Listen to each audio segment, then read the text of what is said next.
Good morning. Welcome to Trainwreck Marriage. I'm Dave Touchton. And I'm Susan Touchton. Hey, sorry, little coffee this morning. But we're just going to start this out with, man, what a tough week or two. Just has been really one of those, I know everybody has them, to where you feel like nothing's coming together, everything's against you, and I can't remember. I've tried all morning to think of this because God put it on me. A friend of mine, with Satan that kills, steals, and destroys. I don't remember what kills is, but steals your joy and kills or destroys your faith. And when you're in seasons like this, it just is tough. There's no two ways about it. Satan just throws everything and the kitchen sink at you just to get you down, get you tired. I mean, we're tired this morning. We've had graduations. We've had all kinds of things this weekend. We got the farm show coming up this weekend. We do the electrical force, so we're running wide open. And I think that getting you down is Satan's number one thing, and then start telling you all the way through that God doesn't have it. You need to do this. And, it's a real struggle for us just to live in the peace of God. And that's what I was listening to one pastor this week, listening to a podcast. And he said, not once in the Bible does Jesus say you'll be happy. He doesn't say, I will make you happy. He says, I'll give you peace. And, we do some ministry stuff in different areas, and God's gave us an opportunity to do more ministry, and it really has just been just a really tough week. And I can't say that it's busy, but even it's been busy before, but this week just seems like every little thing is, if it can go bad, it's feeling like it is. Now, that's not true. That's where you switch from a positive mindset to negative of everything's bad and nothing's good and you have no way out. So I'm avoiding or trying not to switch into the negative side, but I guess it just, for me, kind of makes you wonder, well, even for us, where is God in this? Well, and I think part of the issue with us this week is we're just really exhausted. We've been on the go pretty much nonstop for the last 2 weeks. We've had a lot of things going on, none of which we could have said no to or that were in our control. Right. Yeah. We've had, like David said, a couple of our kids have graduated. We've had family in, on top of work and getting ready for the farm show. And then that's a big stressful deal. But what better way for Satan to win than to keep us so busy that we can't keep our focus on Jesus? Or take a breath some days. Or even take a breath. But just to be so on the go constantly that he continues just to kind of chip away because we're so tired and we're so on the go.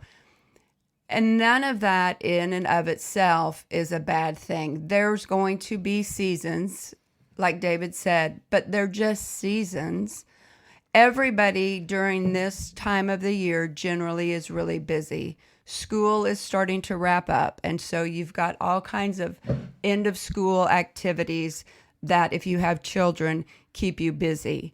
Planning for vacations or planning on whatever the case may be, it can just be exhausting. And Satan uses those opportunities to get a foothold in and break you down, question where you're going, question what you're doing, especially if you're trying to do something for the Lord.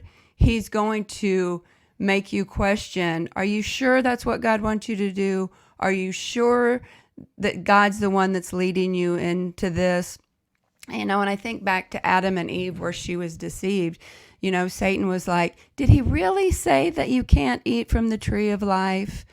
You know, so I think just being aware that Satan is using every opportunity to trip us up, to draw us further away from God, to take our eyes off of what he's doing. But I think the beauty of it is again, you know, I feel like I'm on constant repeat, but the bottom line is being still and listening for that still small voice. We can get frustrated, we can get aggravated, we can get exhausted, stressed out, and we just keep going through the motions. But we need to keep our eyes on God so that we can see his movement. And even when he's silent and we can't feel him, knowing that he's there, because whether we see him, feel him, hear him, or not, he's always there. He never leaves us. Never will I forsake you, or leave you. Never will I forsake you, it says in his word. So he's always there. He's always working. Sometimes we just get so caught up that we forget to look for him. But one thing that I mentioned to David yesterday when we were discussing how he's just kind of working overtime is the beauty of God is we as a couple are not at odds against each other going through all this busyness and uncertainty and questioning. God is allowing us to still be in unity and still be able to confide in one another. And there's not a frustration with one another, which is very uncommon for us. Generally, when we're under a great amount of stress, we have a tendency to take it out on each other because we're in the closest relationship with one another. We're together a lot because we work together, we live together, all of that. And so the beauty of it, Satan is maybe taking jabs at us in other areas of our lives, but God has given us the firm foundation in our marriage this time. I was going to say, that's what I was going to interrupt and say is not stop you, or you can continue on after this, but we've never been in this spot. So don't think that we've got it all figured out. This is truly, here, I can get it. You can. This is truly the first time we've ever been in complete sync of where God and what God's doing, and that Satan's attacking us. Yeah, well, I would agree, and I think that he just even there's some circumstances that have arose, and I don't. We have found a house, we've made an offer, and we're kind of trying to get some ducks in a row and get things situated in that from that point of view. And so, but we know that God is wanting us to have this property. The way that it came about, and I don't know that we want to get into all the details today, but God's hand is definitely in it, and he's definitely moving. Are there some hiccups along the way? Yes, there are hiccups, but it's finding out the lesson that we need to learn in that and relying to, that's another thing that Satan is trying to do, is trying to make us question if God, if this is really from God, because there's some things that, some just little hiccups that have come up, and now we're like, well, maybe we heard him wrong, or maybe this isn't what we're supposed to do. And it's just literally from the pits of hell, because we are 100% absolutely sure that this is where God's taking us, and this is what he wants us to do. And I'm going to ask this question just because it come to me. What if God doesn't allow us to have this property? Where are we then? And I guess that's the reason why I asked that, because I'm putting Susan on the spot right now, and that's not really my intent, but it kind of is. What do you do when you are convinced God's behind it? And he may or may not be, because we've done this many times over. I mean, we believe God's got a plan for it. We got everything. But what if this isn't his will? How do we handle this now that we're already invested. Well, and I think one way is if he shuts the door on this, it's going to have to be, or I believe that it would be in a way that we would see his hand moving because he's opened the door so far up until this point, and I don't believe that he's going to, intentionally set all these things up just to slam the door in our face. If he does, he does. That doesn't mean we stop trusting him. That doesn't mean we just, for me, I think looking for other ways to maybe hear his voice differently. I would obviously question, did we hear it incorrectly? Why did it seem like all the doors were open and then all of a sudden they were shut? Well, but we've done this before that way. Was for sure God was in it, and really we kind of created it. And I'm not saying it is in this situation with this house, but I guess it kind of come to me, how do you work through it when you're so convinced this is God? And we've been in this situation before. We knew it was God. We knew that God was going to do the blah, blah, blah, and then it didn't happen. And I'm thinking, just out loud, we're having a conversation because it's really, I do believe we're going to end up with it. I'm not questioning that at all, but I'm thinking, in the past, you kind of get into where you blame God. You're defensive against God because, well, he didn't do this. And I was sure he was doing it. Well, and I agree. I mean, I think it's easy. I think, it could be definitely easy to blame him or to, like I said, question whether we heard him wrong or not. But I can't think like of an instance that you're possibly thinking about that we were so sure that it was God and did. Well, we were going to do ministry and marriage and speak in churches, and that literally just died. But I I don't mean- know that we were necessarily on this. We were not on the same page as far as the vision that we thought. I thought it would look one way, you thought it would look another way, and I don't know. And maybe the timing just isn't what we expected. That's not to say that God won't use it Right. down the road. We don't really know.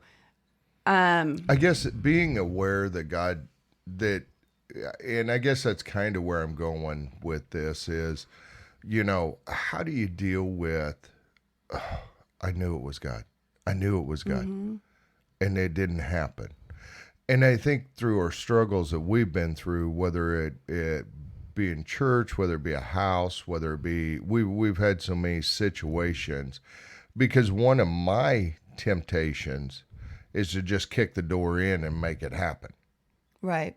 and not allow God to work through it. So in turn, I actually steal the blessing that God was going to give us because I made something happen that either he didn't intend or he wanted to do it in a different way. Yeah. And that's kind of what I'm, because this house is a big deal because we do see a lot of ministry being done out of it. We see a lot of benefits. But, that doesn't always mean that it's, God. And I guess that's where kind of my point, I guess I'm kind of just trying to follow God here because he's kind of leading me. Sometimes we do good things for God that God never called us to do. Mm-hmm. And we've done it before in different parts of our lives where they're really good things. You're busy at church or you're busy here when really God never called you there. And that's, guys, we're figuring this out as we go as well. We're trusting God to fill. So it's not like we've got this, it's all perfect. Because we've been definitely wrong in the past and definitely felt like God was leading this way or that way. That didn't work out. Well, and I guess my question would be is how much are you really seeking him? Right. I think a lot of times we do try to make it happen on our own and make it whatever work out without necessarily really seeking him. You know, we say we may shoot up some quick little prayers, and I'm not saying God can't answer the quick little prayers, but you know, I feel like in this particular situation, we have really sought him in every step of the way. And I'm not saying he still can't shut the door, but I think if he chooses to do that, he's going to show us where we missed it and why, because his word is true and he is faithful, and he doesn't want to get our hopes up and get us all excited and think that he's heading this direction just to shut us down. Right. I feel like we have really sought him. I feel like we have really prayed about it. I feel like we've been in unity about it. And I think that I'm not saying there's not anything we could have done differently, because I'm sure there is.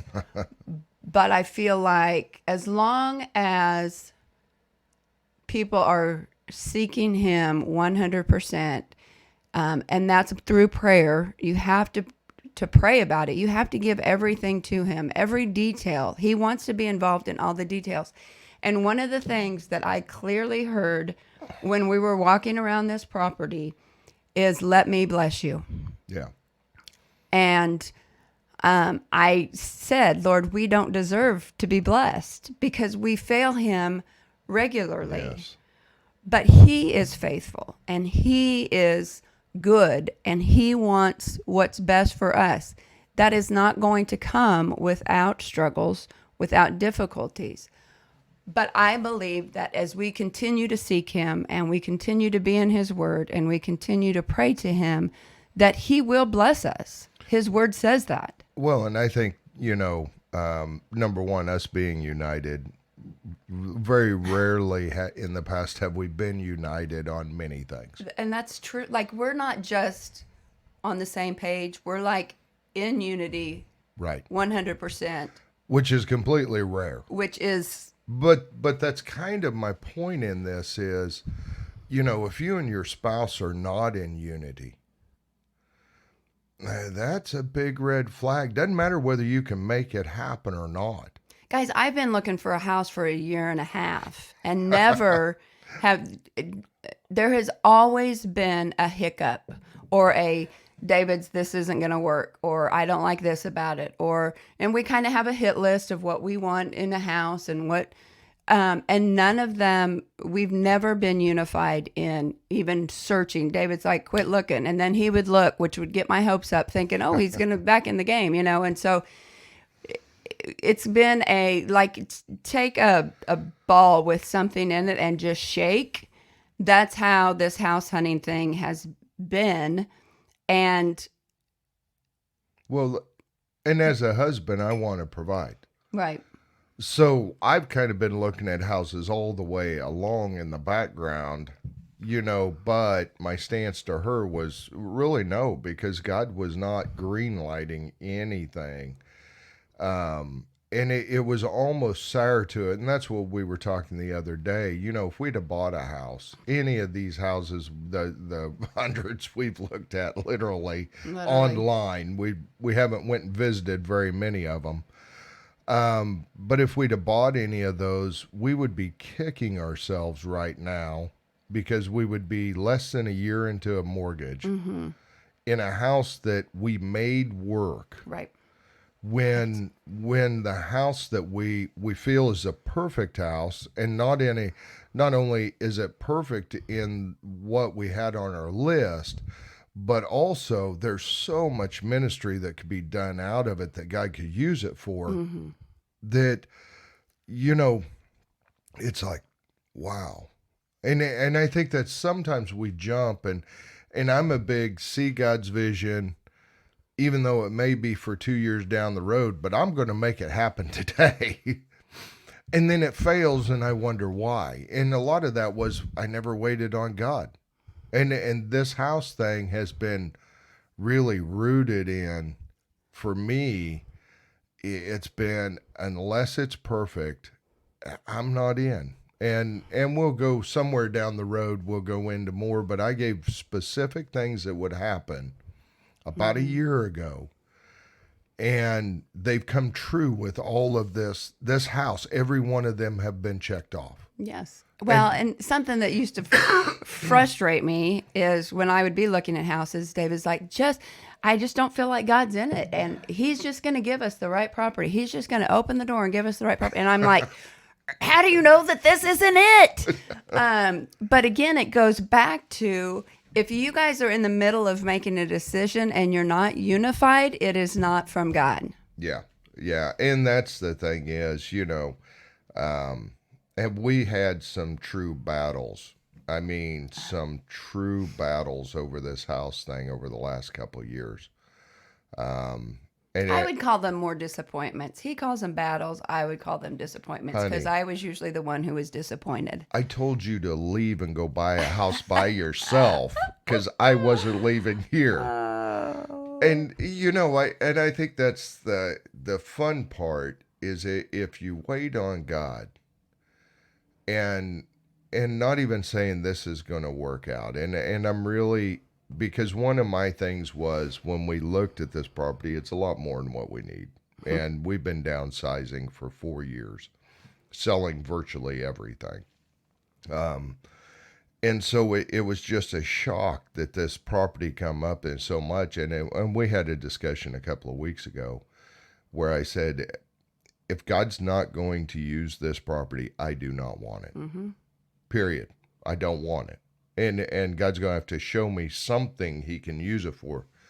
And literally within a day, I was in a meeting with some pastors and God started showing me stuff. And so I want to encourage you, but I also want to warn you because we've made all those mistakes multiple times in different scenarios, whether it be vehicles, whether it be Harleys, whether it be lake houses, whether it be you name it, we've been in disagreement over things.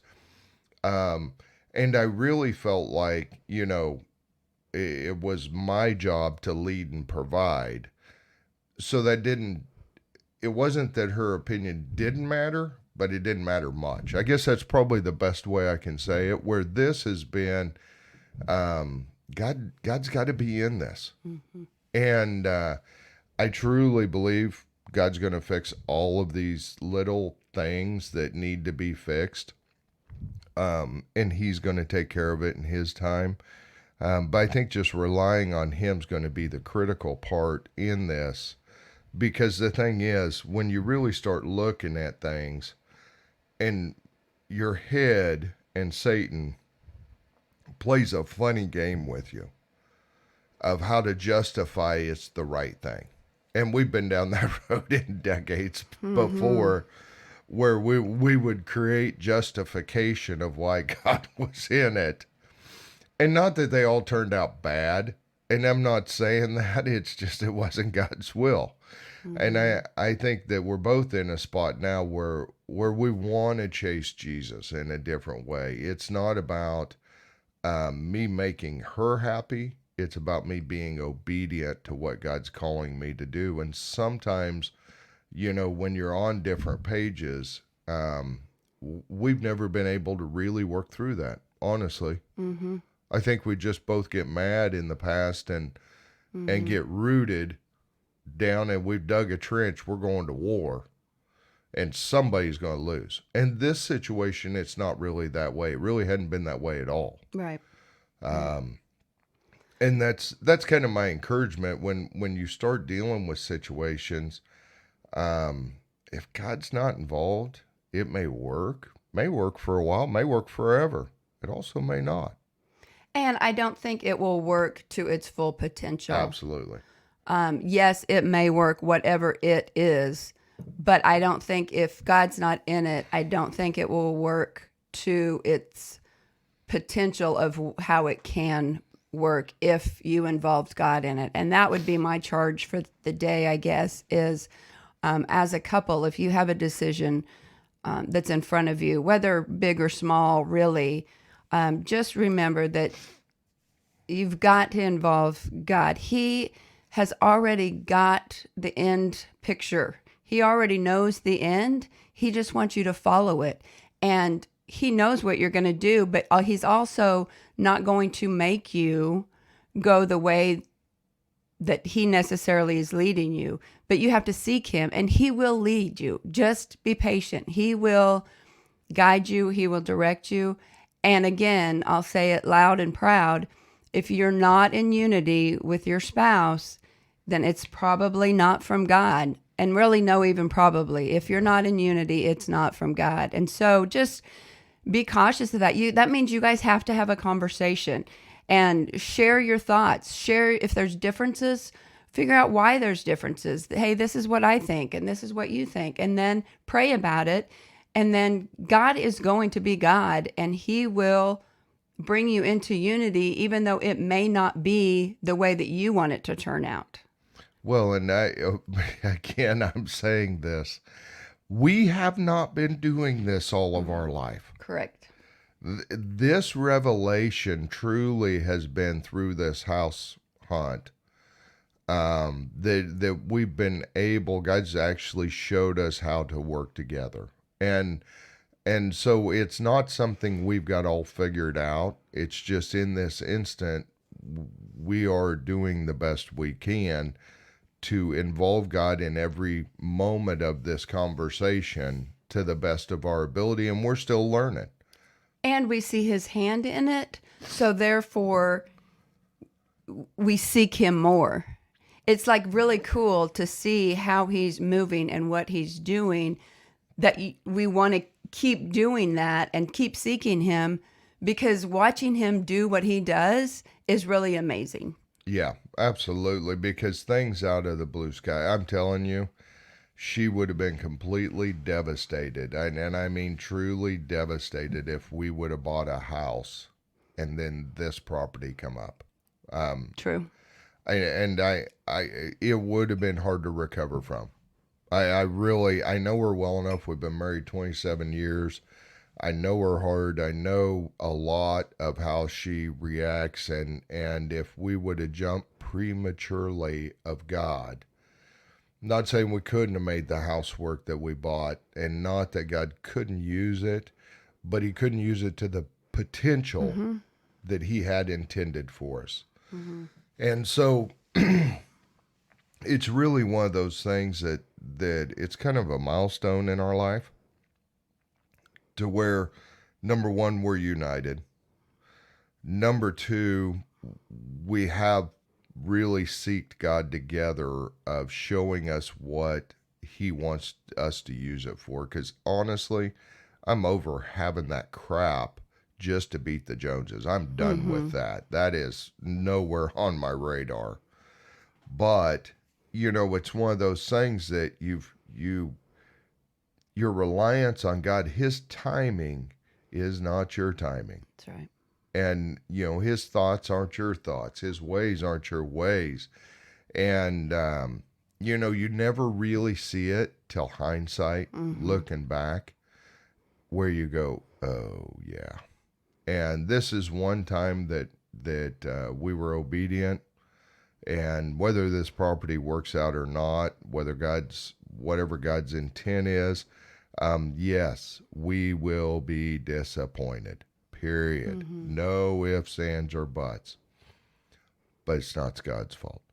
Right. God didn't create this, because you got to remember, he's not setting up there going, okay, watch this.